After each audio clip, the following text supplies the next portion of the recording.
So, hello guys, welcome back again. So, here I am with the new video of Teaching Aptitude Unit 1 of Paper 1. तो आज का topic start करने से पहले मैं कुछ कहना चाहूँगी। अगर आपको मेरी वीडियो थोड़ी भी हेल्पफुल लगती है तो प्लीज़ मेरी वीडियो को लाइक कीजिए, शेयर कीजिए और मुझे कमेंट कीजिए। अगर आपको कोई भी क्वेरी है और प्लीज़ मेरे चैनल को सब्सक्राइब कीजिए। इससे मुझे मोटिवेशन मिलती है जिससे कि मैं आपके लिए और भी अच्छे अच्छे कंटेंट लेके आ सकूं और आपके लिए नई नई वीडियो अपलोड कर सकूं। So let's begin with the topic. So today's topic is nature, characteristics of teaching, levels of teaching or factors affecting teaching. So let's start. So first topic is nature and characteristics of teaching. Teaching is a social and cultural process which is planned in order to enable an individual to learn something in his life. Teaching एक social और cultural process है जो कि plan किया जाता है एक order में, जिससे कि एक इंडिविजुअल लर्न कर सके समथिंग इन हिज लाइफ, अपनी लाइफ में, जिससे कि वो कुछ सीख सके। एक प्रोसेस है जिसको इस तरीके से प्लान किया जाता है, एक ऐसे ऑर्डर में प्लान किया जाता है जिससे कि वो अपनी लाइफ में कुछ सीख सके। सो यहाँ पे we can describe the nature and characteristics of teaching in the following way. हम डिस्क्राइब कर सकते हैं नेचर और कैरेक्टरिस्टिक्स ऑफ टीचिंग के बहुत सारे वे हैं। Like the first one is the teaching is a complete social process. Complete एक सोशल प्रोसेस है teaching is undertaken for society and by society. Teaching जो है वो सोसाइटी के लिए की जाती है और सोसाइटी के द्वारा की जाती है with ever changing social ideas. जो आजकल जो आइडियाज़ चेंजेस हो रहे हैं, तो ये हमारा मतलब पॉसिबल नहीं है डिस्क्राइब करना कि एग्जैक्टली परमानेंट नेचर क्या है टीचिंग का, क्योंकि आजकल जितने भी चेंजेस हो रहे हैं आइडियाज़ में according to the societies, new changes हो रहे हैं, तो एग्जैक्टली कुछ भी कहना पॉसिबल नहीं है कि परमानेंट नेचर क्या है टीचिंग का। The next one is teaching is giving information. Teaching का मतलब क्या है? कुछ इन्फॉर्मेशन देना। Teaching tells students about the things they have to know and students can not find out themselves. Teaching का मतलब क्या है? स्टूडेंट्स को चीज़ों के बारे में बताना जो जिनके बारे में वो जानना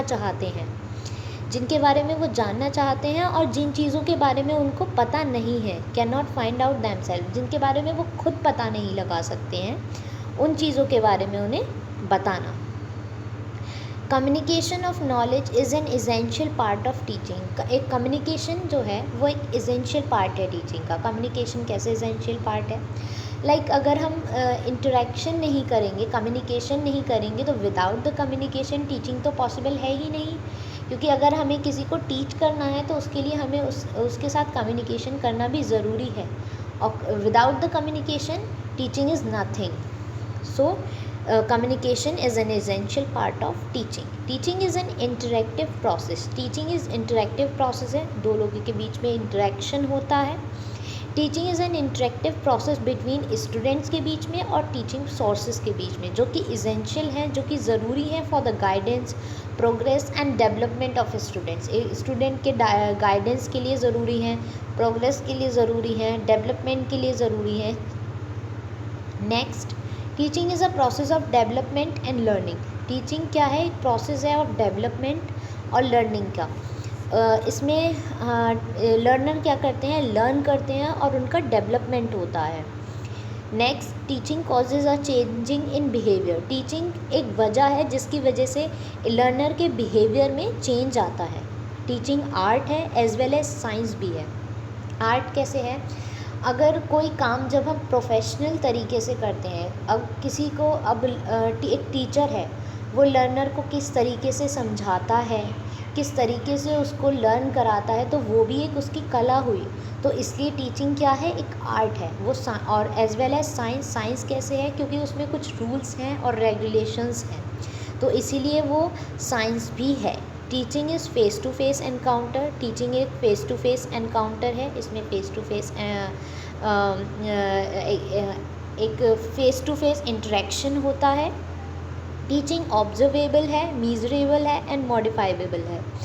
ऑब्जर्वेबल है मतलब हम टीचिंग को ऑब्जर्व कर सकते हैं, ठीक है, हम उसको मीज़र कर सकते हैं कि क्या टीच किया जा रहा है, हम उसको मीज़र कर सकते हैं। मॉडिफाइबल हम चेंजेस कर सकते हैं अकॉर्डिंग टू द नीड, कि क्या सोसाइटी में चेंजेस आ रहे हैं तो हम उसे मॉडिफाई भी कर सकते हैं। टीचिंग एक स्किल्ड ऑक्यूपेशन है। स्किल्ड ऑक्यूपेशन मतलब एक स्किल, उसके अंदर कुछ स्किल्स होनी चाहिए तभी तो वो स्किल्ड ऑक्यूपेशन होगा।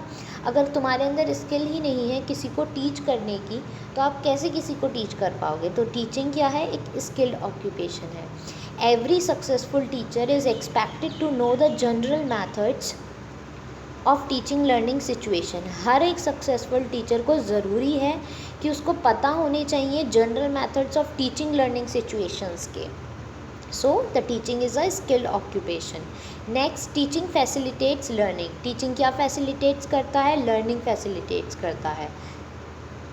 Teaching is both a conscious and unconscious process. Teaching conscious process भी है और अनकॉन्शियस प्रोसेस भी है। Teaching is from memory level to reflective level. Teaching memory level से लेके रिफ्लेक्टिव लेवल तक है। अब ये हम आगे भी पढ़ेंगे लेकिन मैं थोड़ा सा इसके बारे में आपको ब्रीफ डिस्क्रिप्शन दे देती हूँ। टीचिंग मेमोरी लेवल मीन्स जहाँ पे हम सिर्फ लर्न करते हैं, हम जाते हैं, रोट लर्निंग होती है, वो हमारी फर्स्ट स्टेज होती है जहाँ पे हमें सिर्फ पढ़ाया जाता है कि ये चीज़ ऐसे है, तुम्हें सिर्फ लर्न करनी है, तुम्हें वाई का आंसर नहीं जानना है कि वो चीज़ क्यों कैसे है। उसके बाद आती है अंडरस्टैंडिंग लेवल। अंडरस्टैंडिंग लेवल में हमारे को पता चलता है कि क्या चीज़ क्यों, कोई भी अगर कोई चीज़ है, हम कुछ पढ़ रहे हैं तो वो क्यों पढ़ रहे हैं, हम उसको अंडरस्टैंड करते हैं। रिफ्लेक्टिव लेवल हम उसको अपनी रियल लाइफ में हम उसको इम्प्लीमेंट करते हैं, अपनी प्रॉब्लम्स को हैंडल करते हैं खुद से। तो टीचिंग क्या है, from memory level to reflective level है। Teaching is a continuum of training, conditioning, instruction and indoctrination. Teaching जो है वो कॉन्टिन्यूम है ट्रेनिंग का, कंडीशनिंग का, इंस्ट्रक्शन का और इंडोक्ट्रिनेशन का। अब आगे हमारा नेक्स्ट टॉपिक है levels of teaching, memory, understanding and reflective. इसमें हमारे 3 हैं, एंड मेमोरी लेवल है, अंडरस्टैंडिंग है और रिफ्लेक्टिव लेवल है। तो the overall project of teaching is to build an overall personality of the learner. Overall object जो है टीचिंग का वो ये होता है कि हम बिल्ड कर सकें ओवरऑल पर्सनालिटी ऑफ लर्नर्स की, और इसमें इवॉल्व होता है around the development of learner capability. Learner की कैपेबिलिटी को डेवलप करना, उसकी थिंकिंग को डेवलप करना और चेंज करना उसके बिहेवियर में। ओके, सो नेक्स्ट हम बात करते हैं different levels of teaching. First one is memory level of teaching, understanding level of teaching and reflective level of teaching. अब की पॉइंट्स क्या है मेमोरी लेवल ऑफ टीचिंग, कुछ हम मेमोरी लेवल ऑफ टीचिंग के बारे में पढ़ते हैं। Memory level teaching emphasis on presentation of fact and information and it is all about cramming.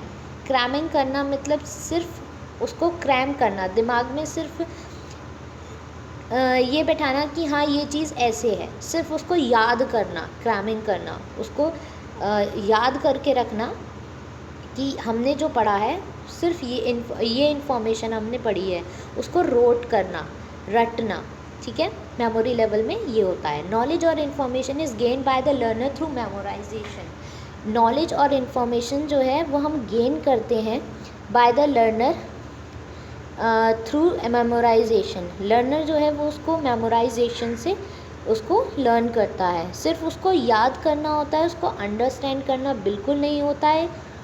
तो ये थ्रू मेमोराइजेशन होता है। It is a initial stage, ये फर्स्ट स्टेज है टीचिंग की, क्योंकि इसमें कुछ नहीं होता है। जब स्टार्टिंग में बच्चा स्कूल जाता है तो उसको सिखाते हैं कि 1 and 1 + 1 = 2।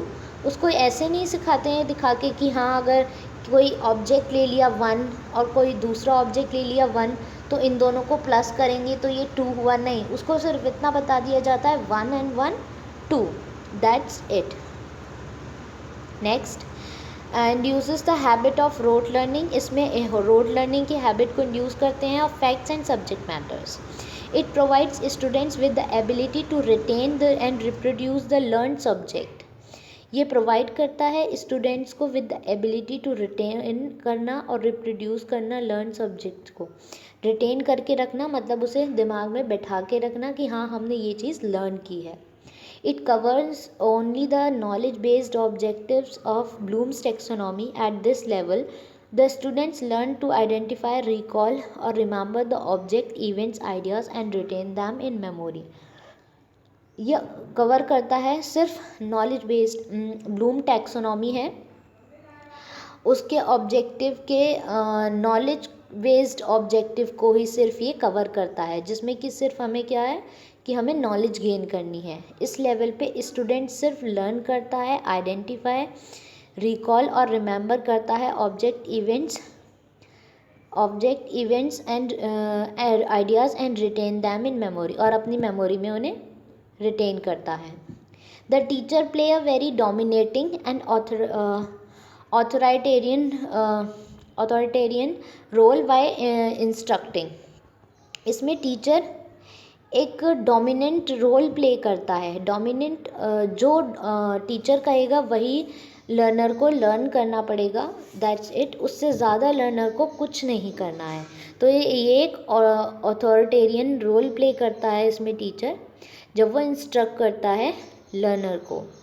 Evaluation system mainly includes होता है ओरल, लाइक बच्चों से उनकी पोएम्स वगैरह सुनी जाती हैं, तो इसमें ओरल होता है, रिटन होता है, एसे टाइप एग्जामिनेशन होता है, एज वेल एज ऑर्गेनाइज्ड होता है and is simple so that it can be acquired through road learning. ये सिंपल होता है ताकि वो रोड लर्निंग से अच्छे से कर सकें. Role of teacher is prominent. Role teacher का प्रोमिनेंट होता है, मतलब प्राइमरी. एक्टिव होता है, उसमें टीचर एक्टिव होता है और स्टूडेंट उसमें पैसिव होता है. स्टूडेंट जो है वो सेकेंडरी और पैसिव होता है, और टीचर उसमें प्रोमिनेंट, प्राइमरी और एक्टिव होता है. Next, memory level teaching does not improve intelligence and increase students' capability, but this is required for other types of teaching levels.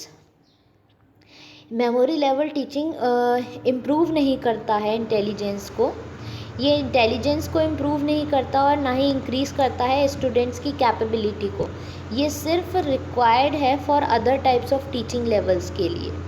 इसमें सिर्फ क्या करता है, रोट लर्निंग करता है. That's it. उसको सिर्फ आना है और पढ़ना है. The Herbartian theory of appreciation supports that the young children's mind is ready for perceiving themselves and the world around them. Their mind is ready for great mass of factual information including concepts, elements, structure, models and theories. They can acquire and retain information about a large number of things, objects and material through memorization. वो memorization के through सारी knowledge को retain करके रखते हैं, अपने दिमाग में उसको बैठा के रखते हैं कि हाँ हमने ये याद किया है. आगे आते हैं की points of understanding level of teaching. Next है हमारा understanding level of teaching. Memory level teaching is the prerequisite for the understanding level of teaching. Memory level teaching जो है वो उसके अंडरस्टैंडिंग लेवल ऑफ टीचिंग के लिए परक्यूसाइट है. And it's talk about the generalisation of principle, theory and other key important facts. इसमें क्या होता है, हम जर्नलाइज करते हैं प्रिंसिपल्स को, थ्योरीज़ को और important and other key important facts को. इसमें हम थ्योरी को और प्रिंसिपल्स को जर्नलाइज करते हैं. This helps to build the thinking level of students and make use of their acquired knowledge based on previously known facts and subjects. इसमें क्या करते हैं, ये हेल्प करता है to build the thinking level of students की thinking level को build करने में, ताकि वो समझ सकें कि चीज़ें क्या हैं और कैसे हैं. Use of their acquired knowledge, जो उन्होंने नॉलेज एक्वायर की है प्रीवियसली, जो मेमोरी लेवल ऑफ टीचिंग में जो चीज़ें उन्होंने लर्न की हैं उनको वो कैसे उनके बारे में सोचना है, उन्हें कैसे समझना है, उसमें हेल्प करता है. Okay.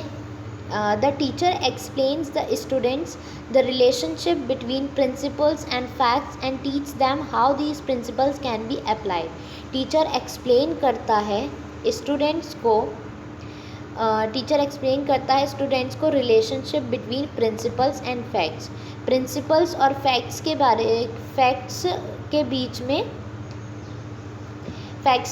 में उनको रिलेशन बताता है कि इनका क्या रिलेशन है, और उन्हें टीच करता है कि how these principles can be applied. कैसे ये प्रिंसिपल्स अप्लाई किए जाएंगे, किस सिचुएशन पे ये प्रिंसिपल अप्लाई होंगे. It focus on mastery of the subject. ये फोकस करते हैं मास्टरी ऑफ सब्जेक्ट में. लाइक हमारे ग्रेजुएशन हुआ तो ये इसमें काम करता है. It provide more and more opportunity for the student to develop skills of memory plus insight. ये प्रोवाइड करता है ज़्यादा से ज़्यादा अपॉर्चुनिटी स्टूडेंट के लिए कि ताकि वो अपनी स्किल्स को डेवलप कर सके ऑफ मेमोरी प्लस इंसाइट, खुद से और मेमोरी को. इवैल्यूएशन सिस्टम इस लेवल का क्या है? Objective type questions and essays. Objective मतलब कि तुम्हारा क्या परसेप्शन है किसी चीज़ को लेके, उसे एक ऑब्जेक्टिव वे में, एक वन वर्ड में तुम्हें ये बताना है कि उसका क्या तुम्हारे माइंड में क्या एक उस चीज़ के लिए परसेप्शन है. और उसमें एसेस, अगर तुम उसके बारे में अगर कुछ ब्रीफली अगर किसी चीज़ के बारे में लिखना चाहते हो तो तुम क्या उस चीज़ को, कोई उस सिचुएशन को कैसे डिफ़ाइन करोगे. Students and teacher both play an active role. इसमें स्टूडेंट्स और टीचर दोनों ही एक्टिव रोल प्ले करते हैं in the understanding level of teaching में. क्योंकि दोनों का ही रोल एक्टिव कैसे है? क्योंकि टीचर इसमें गाइडेंस का रोल प्ले करता है और स्टूडेंट्स इसमें खुद से ही अंडरस्टैंड करने की कोशिश भी करता है. नेक्स्ट आते हैं की points on reflective level of teaching. Key points हैं कुछ रिफ्लेक्टिव लेवल ऑफ टीचिंग के. Reflecting on something means giving careful thoughts to something over some time. It also means thinking deeply about something. Reflecting means किसी को careful thoughts देना, something over some time, कुछ time के बाद, मतलब कुछ time to time कुछ careful thought देना. इसका मतलब डीपली किसी चीज़ के बारे में थिंक करना भी होता है.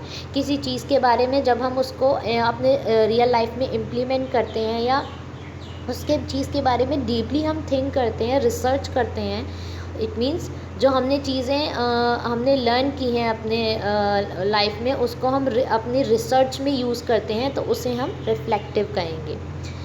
It talks about the understanding level and memory level teaching and it's problem centred. ये दोनों ही मेमोरी लेवल और अंडरस्टैंडिंग लेवल दोनों के बारे में बात करता है, और इसमें दोनों ही इंक्लूड हैं. और एंड इट्स प्रॉब्लम सेंटर्ड. ये प्रॉब्लम सेंटर्ड है, इसमें हम अपनी प्रॉब्लम सॉल्व करते हैं. Its main objective to develop problem solving. इसका मेन ऑब्जेक्टिव है कि हम डेवलप करें प्रॉब्लम और फिर उसे सॉल्व करें. Critical and constructive, independent, original thinking. इसमें हमारी अपनी ओरिजिनल थिंकिंग है. हम किसी को देख के चीट करके, मतलब हम किसी की नकल करके कुछ नहीं सीखते हैं, हम खुद से ही सीखते हैं. At this level, the emphasis is laid on identifying the problem, defining it and finding a solution to it. इस लेवल पे आइडेंटिफाई करते हैं, हम खुद से ही आइडेंटिफाई करते हैं प्रॉब्लम कि अगर कि ये प्रॉब्लम कि हमारे पास ये प्रॉब्लम है, हम उसको डिफ़ाइन करते हैं कि ये क्या प्रॉब्लम है और उसका सॉल्यूशन निकालने की कोशिश करते हैं कि इसका सॉल्यूशन क्या है. The students original thinking and creative abilities develop at this level. Student की इस पे एक ओरिजिनल थिंकिंग, उसकी खुद की थिंकिंग और क्रिएटिव एबिलिटीज़ डेवलप होती हैं कि वो किस तरीके से चीज़ों को सॉल्व कर सकता है, किस तरीके से सिचुएशन को हैंडल कर सकता है, किस तरीके की सिचुएशन में वो किस तरीके का अपना बिहेवियर रखेगा. ये चीज़ें इसमें शो की जाती हैं. A student is a core, active and primary, while teacher becomes secondary and passive in this. Student इसमें कोर एक्टिव होता है, प्राइमरी होता है, और टीचर इसमें बिकम सेकेंडरी और पैसिव हो जाता है. इसमें सिर्फ टीचर उनकी कभी ज़रूरत पड़ती है तो सिर्फ उन्हें एक गाइडेंस प्रोवाइड करता है, that's it, nothing more than this. और इसमें लर्नर ही अपने प्रॉब्लम को आइडेंटिफाई करता है, उन्हें डिफाइन भी करता है और अपनी प्रॉब्लम को खुद से सॉल्व भी करता है। In the reflective level of teaching, Hunt ने कुछ proponent, Hunt is the main proponent हैं इसके। अगर हम बात करें, मैंने शायद ऊपर अपनी वीडियो में ऐड नहीं किया है, मेमोरी लेवल के हर्बर्ट हैं प्रोपोनेंट, और अंडरस्टैंडिंग लेवल के मॉरिसन हैं। मैं 1 मिनट में लिख देती हूँ। मेमोरी 1 मिनट,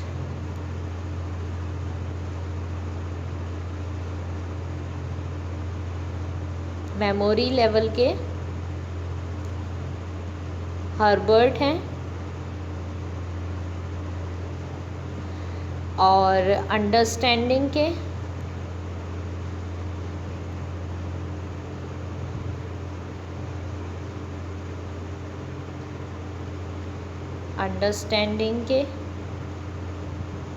मॉरिसन हैं।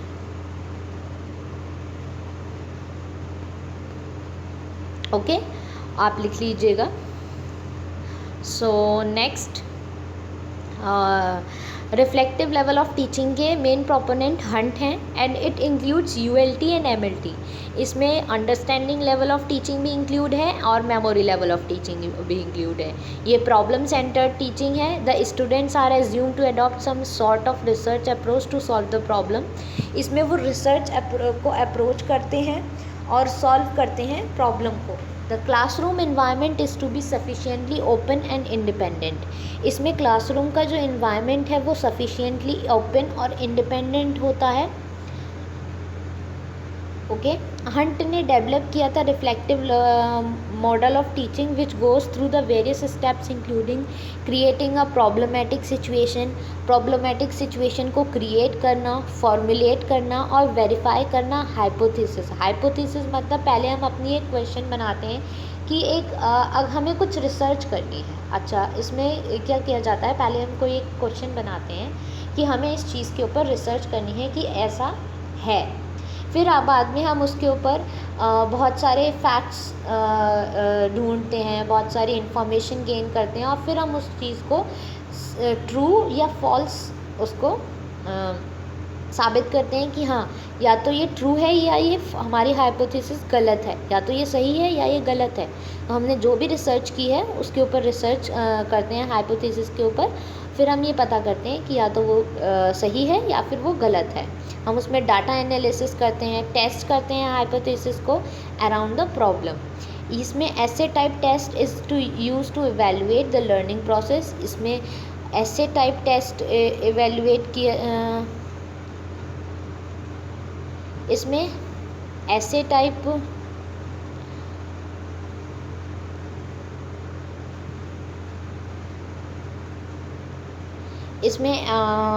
हाइपोथेसिस अराउंड द ऐसे टाइप टेस्ट इसमें यूज़ किया जाता है इवेलुएट करने के लिए लर्निंग प्रोसेस को। The teaching at this level is not teacher centred. ये टीचर सेंटर्ड नहीं होती है और सब्जेक्ट सेंटर्ड भी नहीं होती है, ये सिर्फ लर्नर सेंटर्ड होती है। इसमें क्योंकि लर्नर इसमें एक्टिव होता है और टीचर इसमें पैसिव होता है। लर्नर खुद से अपनी प्रॉब्लम्स को आइडेंटिफाई करता है और उनको खुद से सॉल्व भी करता है, अपने प्रॉब्लम्स के खुद से ही सोल्यूशन वो लाता है। अब नेक्स्ट हम आ जाते हैं टॉपिक पे, factors affecting teaching related to teacher, learner, support material, instructional facilities, learning environment and institution. ये कुछ ऐसे फैक्टर्स हैं जो हमारी टीचिंग को अफेक्ट करते हैं डायरेक्टली और इनडायरेक्टली। फर्स्टली हम बात करेंगे teacher. If the learner stands on one end of the ongoing teaching learning process as one of the pole, then the teacher acts as the other pole of the desired flow of the teaching learning activities in the classroom. अगर हम बात करें एक तरफ तो teaching learning process में अगर learner एक पोल पर स्टैंड करता है टीचिंग लर्निंग प्रोसेस में, तो दूसरे पोल पर हमारा टीचर स्टैंड करता है टीचिंग लर्निंग एक्टिविटीज़ के लिए इन द क्लासरूम में। Hence the teacher related factors play quite significant role. कुछ सिग्निफिकेंट रोल प्ले करता है teacher in the process of teaching में। Following are the teacher related factors in the teaching learning process. कुछ ऐसे factors हैं teacher के teacher related factors हैं teaching learning process में। Subject knowledge, there is saying that a teacher is only as a good as what they know.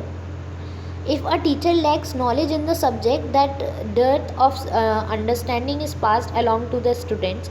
A teacher who knows his subject well can only play a decisive role in the leading the journey of the teaching learning process. How effectively the task of teaching learning will be carried out then depend merely on the scholarly nature and mastery over the subject matter demonstrated by a teacher in the class और work situation. अगर हम बात करें, मैं इसको एक short way में अगर बताऊं, टीचर को उसके सब्जेक्ट की एक प्रॉपर नॉलेज होनी चाहिए।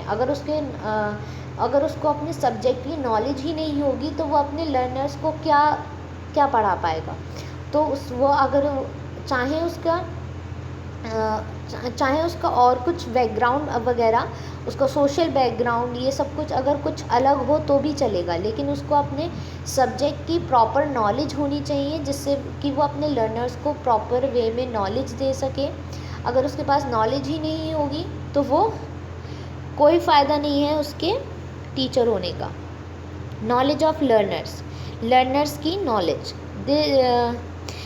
This is a broad category. ये ब्रॉड कैटेगरी है that incorporates knowledge of the cognitive, social and emotional development of learner. इसमें कॉग्निटिव, सोशल और इमोशनल डेवलपमेंट आते हैं लर्नर्स के। It includes an understanding of how students learn at a given development level, कि एक time पे एक students किस तरीके से लर्न कर रहा है। How learning in a specific subject area typically progress, like learning progression और trajectories, awareness that learners have individual needs and abilities, and understanding that instructor should be tailored to meet each learner's needs. Teaching is next हमारा आता है teaching skills. Teacher may know his subject well, but for sharing, communicating and interacting various experience related to the learning of the subject, he needs specific teaching skills. The proficiency and deficiency possessed by a teacher in this regard are quite responsible for turning the teacher learning process a big success or failure. अगर हम बात करें, teacher को उसके subject के बारे में पता होनी चाहिए पूरी तरीके से कि उसको किस तरीके से उसे शेयर करना है, कैसे उसे कम्युनिकेट करना है, कैसे इंटरेक्ट करना है उसे अपने लर्नर्स के साथ। उसके पास एक्सपीरियंस होना चाहिए related to learning of the subject के रिलेटेड। उसे पता होना चाहिए स्पेसिफिक टीचिंग स्किल्स के बारे में। Proficiency and deficiency possessed by a teacher in this regard are quite responsible होना चाहिए for turning the teacher learning process a big success। इस पे उसकी बिग सक्सेस और फेलियर डिपेंड होती है। फ्रेंडलीनेस एंड अप्रोचेबिलिटी, नेक्स्ट हमारा टॉपिक है friendliness and approachability. Because it is a teacher's job to help students learn. ये teacher की जॉब है कि वो स्टूडेंट्स को मदद करे लर्न करने में। They must be easy to approach, वो इजीली अप्रोच कर सकें उन तक। ऐसा नहीं है कि वो डरें, बच्चों को ऐसा नहीं है कि डर लगे टीचर से अगर उन्हें कुछ पूछना है तो उनका कोई रूड बिहेवियर या ज़्यादा स्ट्रिक्ट बिहेवियर नहीं होना चाहिए जिससे कि उन्हें ऐसा लगे कि अगर मैं टीचर से कुछ पूछूंगा तो वो मेरा मजाक बनाएगा। कुछ टीचर्स ऐसे होते हैं, अगर उनके कुछ टीचर्स ऐसे होते हैं कि जिन्हें अपना रौब दिखाना होता है तो वो बहुत स्ट्रिक्ट बनते हैं। तो स्टूडेंट को भी ऐसा लगता है कि नहीं, मुझे उनसे कुछ पूछना नहीं चाहिए, क्योंकि अगर मैं कुछ पूछूंगा तो या तो वो मेरी मजाक बनाएंगे या मुझे डांटेंगे। तो वो हेजिटेट हो जाता है लर्नर। ऐसा नहीं होना चाहिए, क्योंकि वहाँ पर वो लर्नर कुछ सीख नहीं पाता है, उसका मन ही नहीं लगता है पढ़ाई में। और कुछ टीचर ऐसे होते हैं उनके पास नॉलेज नहीं होती है इतनी, तो वो इसलिए स्ट्रिक्ट बनते हैं ताकि बच्चे उनसे कुछ पूछे ना। तो टीचर को ऐसा नहीं करना चाहिए, बहुत ही सॉफ्ट उनको बिहेवियर दिखाना चाहिए ताकि लर्नर उनके पास आए और अपनी क्वेरीज़ को सॉल्व करवाए। Students will have questions that can be answered if the teacher is friendly and easy to talk to. The unapproachable mean arrogant और रूड बिहेवियर नहीं होना चाहिए। If the students think of their teacher are their enemy, ये ऐसा नहीं लगना चाहिए students को कि टीचर जो हैं उनके एनिमी हैं। They certainly won't learn much. The best teacher are the most open, welcoming and easy to approach. जो अच्छा टीचर है वो बहुत ओपन, वेलकमिंग और ईजी टू अप्रोच होना चाहिए। A good teacher possess good listening skills and take time out of their busy schedule to solve all kinds of problems of their students. एक अच्छा टीचर वही होता है जो अपने उसके अंदर अच्छी लिसनिंग स्किल्स हों, कि वो सुनने मतलब अपने स्टूडेंट्स की बातों को सुने और उन अपने बिज़ी शेड्यूल में से टाइम निकाल के उनको सॉल्व करने में हेल्प करें. Next is personality and behaviour. Teacher अगर एज अ लीडर बिहेव करता है, क्योंकि उसे अपने स्टूडेंट्स को लीड करना होता है, क्योंकि वही उनका मेंटोर होता है, क्योंकि वही उनको लीड करेगा. तो जिस वे में वो उनको लीड करेगा उसी वे में वो जाएंगे. तो इन the teaching learning process through the magnetic influence, उसका एक मैग्नेटिक इन्फ्लुएंस पड़ना चाहिए अपने स्टूडेंट्स पर. Incredible impression left on the minds of students, उसका एक मैजिकल एक इम्प्रेशन अपने स्टूडेंट्स पर पड़ना चाहिए on the basis of his personality traits and behaviour. He is a role model of his students, क्योंकि वो रोल मॉडल होता है अपने स्टूडेंट्स का. His actions, behaviour patterns and personality traits carry a great meaning of to his students for being imitated and brought in to the practice. Next is level of adjustment and mental health of a teacher. How adjusted a teacher feel in his personal and professional life, and the state and the level of mental health maintained by the teacher carries much weight in influencing his teacher behavior and teacher effectiveness needed for the effective control and management of the teaching learning process. While a teacher possessing poor mental health and lack of adjustment in his personal life may prove totally failure in realization of teaching learning objective, a teacher possessing good mental health and adjustment may prove an ideal image to his students and boon to the effectiveness of the teaching learning process. तो इसमें ये कहा जा रहा है कि teacher को अपनी पर्सनल और अपनी जो प्रोफेशनल लाइफ है उसके बीच में बैलेंस करना आना चाहिए. ऐसा नहीं है कि अगर वो स्कूल में आया है, वो अपनी पर्सनल कोई प्रॉब्लम्स में है, तो वो वहाँ पे उस चीज़ को शो ना करे. अगर वो सिर्फ उसी चीज़ के बारे में सोचता रहेगा तो वो बच्चों को अच्छे से नहीं पढ़ा पाएगा, और अगर बच्चों को अच्छे से नहीं पढ़ा पाएगा तो कोई फ़ायदा ही नहीं है. तो इसलिए वो अपने पर्सनल और प्रोफेशनल दोनों ही अपने कामों को बैलेंस रखे, जिससे कि वो अच्छे से टीचिंग कर सके, अच्छे से टीचिंग लर्निंग प्रोसेस में इन्वॉल्व हो सके. The next one is discipline. In the classroom, teacher use disciplines to ensure routine is maintained. Teacher को इंश्योर करना चाहिए कि एक रूटीन मेंटेन हो सके, इसलिए उसे डिसिप्लिन का भी यूज़ करना चाहिए. School rules are enforce, school rules को एनफोर्स करना चाहिए. And the students are in the safe learning environment, and the students जो हैं वो सेफ लर्निंग इन्वायरमेंट में हैं. A great teacher have effective discipline skills. एक अच्छे टीचर के पास एक इफ़ेक्टिव डिसिप्लिन स्किल्स होने चाहिए. कैन प्रमोट पॉजिटिव बिहेवियर, जो कि प्रमोट करते हैं positive behaviour and change in the classroom, जो कि क्लासरूम को चेंज कर सकते हैं. Without discipline learning can not B accomplished. अगर ऐसा भी नहीं है कि आप अगर क्लास को ज़्यादा ही ओपन छोड़ दोगे, बहुत ज़्यादा ही सॉफ्ट हो जाओगे, तो बच्चे तो आपकी बात मानेंगे नहीं, वो ज़्यादा ही फ्रेंडली हो जाएंगे.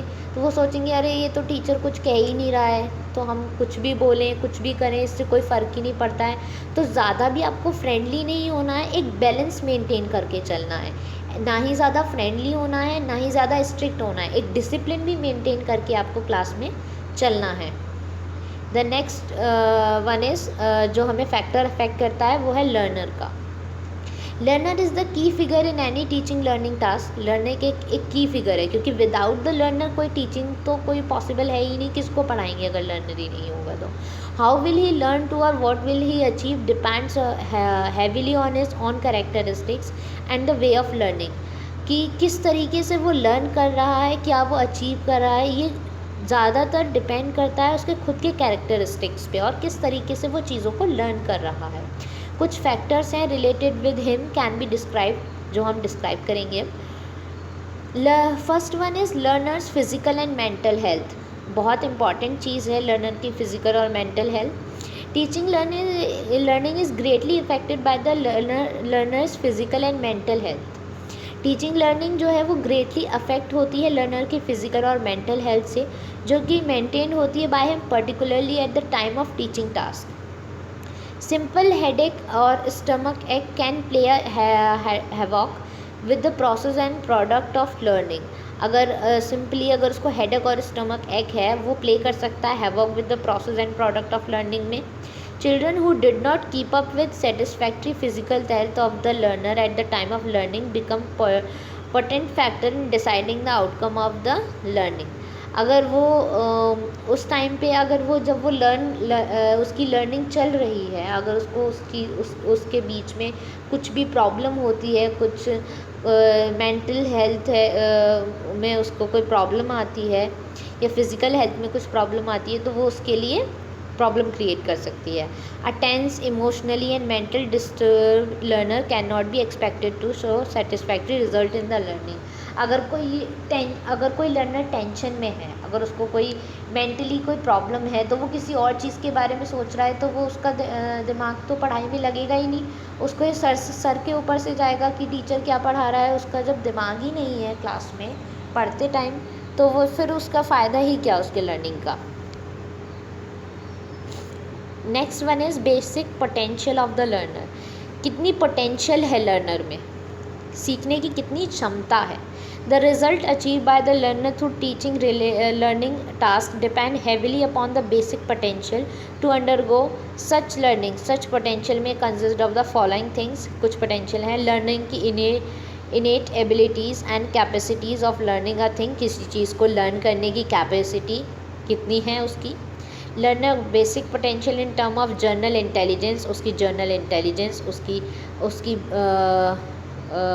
उसकी बुद्धि कितनी है. एंड स्पेसिफिक नॉलेज कितनी है उसके पास. अंडरस्टैंडिंग कितनी है. उसकी स्किल्स कितनी अच्छी हैं related to particular learning area. किसी पर्टिकुलर लर्निंग एरिया में उसकी स्किल्स कितनी अच्छी हैं, अंडरस्टैंडिंग कितनी अच्छी है. लर्निंग के basic interest, aptitude and attitudes related to the learning of a particular thing और एरिया. लर्निंग के बेसिक इंटरेस्ट कि वो कितना इंटरेस्ट दिखा रहा है किसी चीज़ को पढ़ने में. अगर किसी चीज़ को टीचर पढ़ाया जा रहा है लेकिन उसका इंटरेस्ट ही नहीं है तो कोई फ़ायदा ही नहीं है. टीचर तो बेकार खामखा बेचारा पढ़ाया जा रहा है तो और लर्नर को कोई इंटरेस्ट ही नहीं आ रहा है तो उससे भी कोई फ़ायदा नहीं है. तो next one is the level of aspiration and achievement motivation. Learning is greatly influenced by the level of aspiration and nature of achievement motivation possessed by the learner. Motivation से भी learning affect होती है learner की. Teacher have to maintain the level of his aspiration and achievement motivation to a reasonable level, neither too high causing frustration for no achievement, not too low as not to try for the things for which he is quite capable. मतलब totally ना ही ज़्यादा चीज़ें high करनी चाहिए motivation और ना ही ज़्यादा लो रखना चाहिए. दोनों के बीच में बैलेंस बना के रखना चाहिए. In this way one's level of aspiration and achievement motivation work significantly towards gain in learning, ताकि वो उसके लिए हेल्पफुल हो. The next one is goals in life. The philosophy and immediate as well as ultimate goal of one life affect the process and product of learning. His modes and ways of looking towards the things, his inclination towards the learning in a particular area, and patience and persistence maintained for continuing his learning despite the heavy odds, all depend upon his goals and philosophy of life. Goals जो हैं बहुत ही important चीज़ हैं life के. अगर किसी student का कोई गोल ही नहीं है तो कोई फ़ायदा ही नहीं है, वो लर्न ही नहीं करेगा. उसको पता है कि तेरा तो कोई गोल ही नहीं है, तुझे लर्न किस चीज़ के लिए करना है. किसी चीज़ अगर उसका कोई फिक्स गोल होगा कि हाँ मुझे इस चीज़ के लिए लर्न करना है, मुझे इस चीज़ की तैयारी करनी है, किसी पर्टिकुलर चीज़ की उसको प्रिपरेशन करनी है, तो वो फोकस होकर उस चीज़ को लर्न करेगा. और अगर किसी का कोई गोल ही नहीं है तो कोई फ़ायदा ही नहीं है. The next one is readiness and will power. Readiness मतलब कितना वो चीज़ के लिए एकदम बिल्कुल उत्तेजक है, तैयार है एकदम. विल पावर उसकी इच्छा है किसी चीज़ की. Learner readiness and power to learn is a great deciding factor about his resulting in learning. बहुत इंपॉर्टेंट चीज़ है. अगर एक लर्नर की एक रेडीनेस है, वो एकदम तैयार है, अगर उसको टीचर बोले कि हाँ मैं आज आपको ये चीज़ पढ़ाऊँगा और लर्नर कहे नहीं आज नहीं पढ़ना, तो वो मतलब उसको इंटरेस्ट ही नहीं है, वो रेडी ही नहीं है. और अगर कहीं वो एकदम से बोले हाँ यस ठीक है ओके आप पढ़ाइए, मैं पढ़ूँगा, मतलब वो रेडी है, उसकी विलिंगनेस है उस चीज़ में, वो उसकी इच्छा है कि वहाँ वो कुछ नया सीखे। और अगर वो उसकी विलिंगनेस ही नहीं है उस चीज़ के लिए, तो it is not good to him or her. Now power on earth can make a learner if he is not ready to learn. Contrarily, if has a will to learn a thing, then automatically he will himself find the way for its effective learning. The next factor is support material. The availability and use of the study material, audios, videos, online course, online tests, and other teaching aids also increase the effectiveness of the teaching and learning. These materials aim to support teachers and students in achieving the learning outcomes. Support material, कुछ ऐसे support material होते हैं जो हमारी teaching learning में help करते हैं, मतलब हमारी टीचिंग में हेल्प करते हैं। बहुत सारी चीज़ें होती हैं, लाइक स्टडी मटेरियल हो गया, हमारा करिकुलम हो गया, जो भी हमारा सब्जेक्ट है, ऑडियोज़ हो गई, वीडियोज़ हो गए जिनके थ्रू हम पढ़ाते हैं, ऑनलाइन कोर्सेज़ हो गए, ऑनलाइन टेस्ट हो गए जिससे कि हम इवेलुएट करते हैं, अदर टीचिंग एड्स हो गए जो कि इंक्रीज़ करते हैं effectiveness of teaching and learning को, मतलब ताकि वो अच्छे से हो सके। These materials aim to support teachers and students in achieving the learning outcomes. ये सारे मटेरियल्स इनका एम क्या है, ताकि वो सपोर्ट कर सके टीचर को और स्टूडेंट्स को, ताकि वो लर्निंग आउटकम्स को अच्छे से अचीव कर सके। The teacher alone can not provide all the needed condition for an effective teaching. एक अच्छी टीचिंग के लिए टीचर अकेला सारी चीज़ें प्रोवाइड नहीं करा सकता है, ठीक है। फॉर एन इफेक्टिव टीचिंग और लर्निंग प्रोसेस के लिए अदर सपोर्टिंग मटेरियल ज़रूरी हैं जो कि उसे प्रोवाइड कराने चाहिए। नेक्स्ट फैक्टर, अगला फैक्टर है instructional facilities. These includes the classroom, laboratories, seminar rooms और on campus clinics, libraries and other spaces used principally for the purpose of delivering formal instruction to the students. Their availability ensures effective teaching, and if they are not available in adequate amount as per the number of students, then a student will not able to learn properly. इसमें includes होते हैं classrooms proper होने चाहिए, instructional facilities मतलब classrooms होने चाहिए, laboratories होनी चाहिए जहाँ पर बच्चे एक्सपेरिमेंट कर सकें, सेमिनार रूम्स होने चाहिए जहाँ पे सेमिनार हो सके, कैंपस क्लिनिक्स होना चाहिए। ये सब चीज़ें अदर ऐसे स्पेसेस होने चाहिए जहाँ पे कि स्टूडेंट्स अपने लर्निंग को लर्न कर सके। अगर उसे एक प्रॉपर स्पेस नहीं मिल पाएगा तो स्टूडेंट्स भी एबल नहीं हो पाएगा कि वो लर्न कर सके प्रॉपरली अपनी चीज़ों को। The next factor is learning environment. Learning environment refer to the diverse physical locations, context and cultures in which students learn. Learning environment हमारे आसपास का वातावरण, हम किस एनवायरनमेंट में हम लर्न कर रहे हैं। अगर वो जिस एनवायरनमेंट में हम लर्न कर रहे हैं वो वहाँ पर बहुत ज़्यादा नॉइस है तो हम अपनी लर्निंग अच्छे से नहीं कर पाएंगे। वहाँ पर बहुत ज़्यादा शोर हो रहा है, बहुत ज़्यादा लोग इधर उधर आ जा रहे हैं, बहुत ज़्यादा ट्रैफिक की हमें हॉर्न की आवाज़ें आ रही हैं, तो हम वहाँ पे अच्छे से अपनी लर्निंग नहीं कर पाएंगे। तो वो चीज़ें बहुत इम्पॉर्टेंट हैं हमारे लिए, बहुत मायने रखती हैं। लर्निंग एनवायरनमेंट ताकि हमारा अच्छा हो, तभी हमारी लर्निंग और टीचिंग लर्निंग प्रोसेस अच्छे से होंगी। Learning environment refer to the diverse physical locations. हमारे लोकेशन क्या है, कॉन्टेक्स्ट क्या है, कल्चर क्या है जिसमें कि स्टूडेंट लर्न कर रहा है। Since student may learn in a wide variety of settings such as outside of school, जैसे कि outside of school location and outdoor environments, the term is often use as a more accurate और preferred alternative to classroom which has more limited and traditional connotation. A room with the rows of desks and a chalkboard. The term also encompasses the culture for a school or the class, its preceding ethos and characteristics, including how individuals interact with the treat one another. लोग एक दूसरे को treat कैसे करते हैं, ऐसा तो नहीं है उनमें आपस में झगड़ा हो रहा है।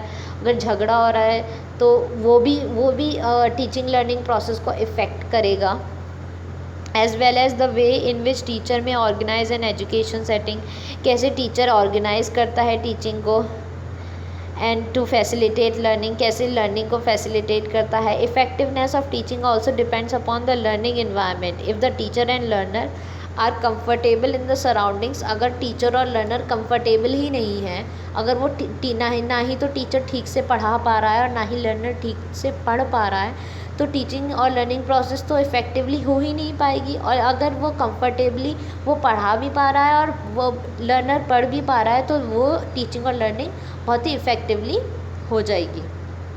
then the learning will be effective, else both the teacher and students will be distracted leading to ineffective learning। अगर distracted है सब कुछ चीज़ें तो वो चीज़ ineffective learning होगी। in a noisy class no matter how well qualified the teacher is he will not able to teach effectively। अगर बहुत ज़्यादा नॉइसी क्लास है, बहुत ज़्यादा शोर हो रहा है, तो चाहे कितना भी अच्छा टीचर है, कितना भी वेल क्वालिफाइड टीचर है, उसका कोई फ़ायदा नहीं है। द टीचर वो एबल ही नहीं हो पाएगा कि वो इफ़ेक्टिवली टीच कर पाए क्लास में, वो अच्छे से पढ़ा पाए, चाहे कितना भी अच्छा, कितने भी उसकी अच्छी स्किल्स हों, तो कोई फ़ायदा है ही नहीं। Next factor is institution. Effectiveness of teaching is also affected by the politics framed by the institution.